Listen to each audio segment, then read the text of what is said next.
ఏమో అందరికీ పింఛన్లు ఇవ్వడానికి అని చెప్పేసి తనే స్వయంగా తిరుగుతుంటే మరొకవైపున ఇంటి పన్ను కడితేనే పింఛన్ ఇస్తామని చెప్పేసి గుడిపాల మండలం అదే చిత్తూరు జిల్లాలో ఆయన ప్రాతినిధ్యం వహిస్తున్న జిల్లాలోనే డబ్బులు వసూలు చేశారు. పింఛన్లలోకి పన్నులు కట్టించేసుకున్నారు అన్నటువంటి వార్తను సాక్షి హైలైట్ చేసింది. ఇంటి పన్నుకి పింఛన్ల కూటమి సర్కారు నుండి మడిపెడుతోంది.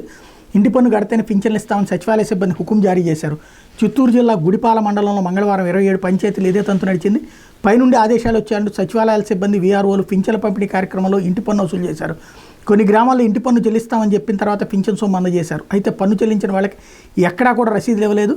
ఇదివరకు ఎప్పుడు ఇలా చేయలేదని, ఇలా బలవంతం చేయడం తగదని లబ్ధిదారులు ఆవేదన వ్యక్తం చేశారు. పింఛన్ డబ్బులు ఇచ్చేటప్పుడే ఇంటి పన్ను వసూలు చేయండి, తర్వాత అయితే డబ్బులు లేవని చెప్తారు. ఇప్పుడైతే డబ్బులు లేవు అని చెప్పడానికి వాళ్ళకి ఆస్కారం ఉండదు. ఇది ఇయర్ ఎండింగ్ అని చెప్పండి అని ఒక ప్రజాప్రతినిధి అధికారులకి దిశానిర్దేశం చేసినట్టు తెలిసిందే. అయితే ఈ విషయం మీద స్పందించడానికి అధికారులు ఎవరు ఇష్టపడట్లేదు అన్నట్టు వార్తని హైలైట్ చేశారు.